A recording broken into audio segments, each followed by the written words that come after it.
Zamri wasn't perfect. He wasn't rich. He wasn't a university graduate. He didn't wear expensive shoes or speak with a polished tongue. But his heart, his heart was full. And it belonged entirely to one person, Nadia. They had been in love for nearly 4 years. Shared early morning roadie canai, evening drives under sunset skies, and dreams about the house they'd build one day.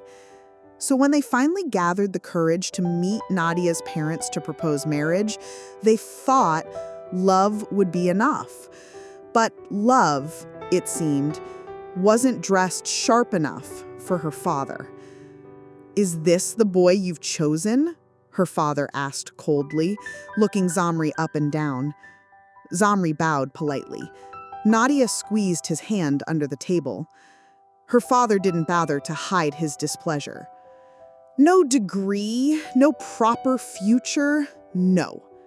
And just like that, he was dismissed, like a resume with no qualification. Nadia was heartbroken, but stood firm. "I love him. You don't have to approve. Just understand." Her parents didn't. Still, Zamri and Nadia stayed together, defying the whispers and disapprovals. They made their own moments of joy, though something quietly shifted, like a warm key left to cool too long. One Saturday, Zamri was out with his 2 close friends, Ryan, the calm, smooth-talking graduate, and Lukmal, the loud, always laughing joker. That afternoon, Nadia dropped by unexpectedly. "Hey, love," she smiled. Zamri lit up and introduced her to the boys. "This is Ryan and Lukmal." Ryan looked at her a second longer than most first meetings require. He shook her hand. "Nice to meet you, Nadia." Later that night, Ryan couldn't forget her face, the softness in her voice, the depth in her eyes. He kept it quiet at first, but something restless stirred in him. Weeks passed. Then, without telling Zamri, Ryan did something unthinkable. He met Nadia's father. "I've admired your daughter for some time, and I'm serious about her."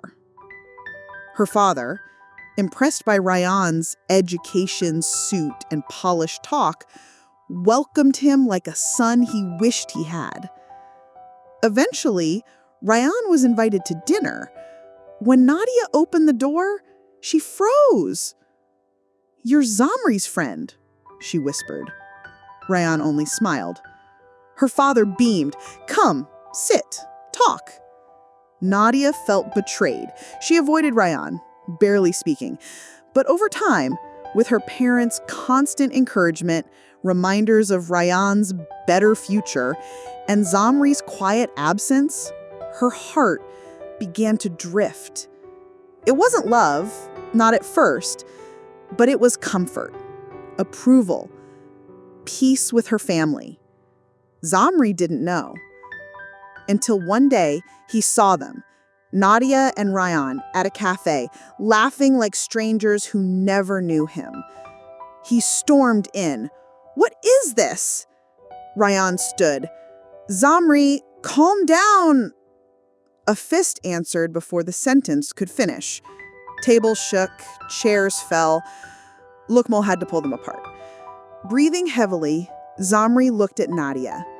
Her eyes were wet, but she didn't stop him. She didn't follow. That night, Zamri walked under the rain. Every step echoed with the thought, "Without you here, everything is meaningless."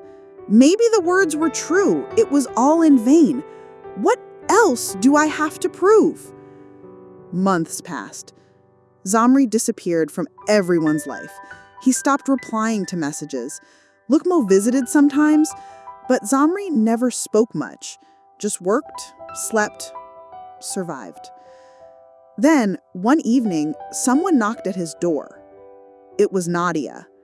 Her eyes were tired, her face pale, and in her hands, she clutched her stomach. "I'm pregnant," she said. "Rayan..." Left. Said he got an offer to study overseas.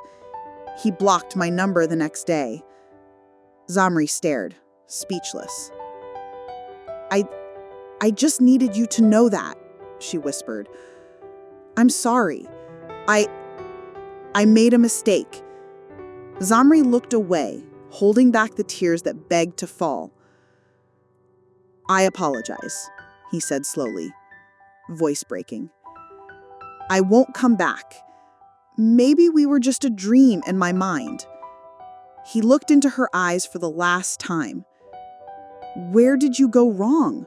When you changed your mind, you sidelined me like I never mattered. But I had feelings too. She left with tears in her eyes. And Zamri? He closed the door gently, sat on the floor, and stared at the sky through the window. No stars, no moon. Just gray. Some love stories don't end with a goodbye.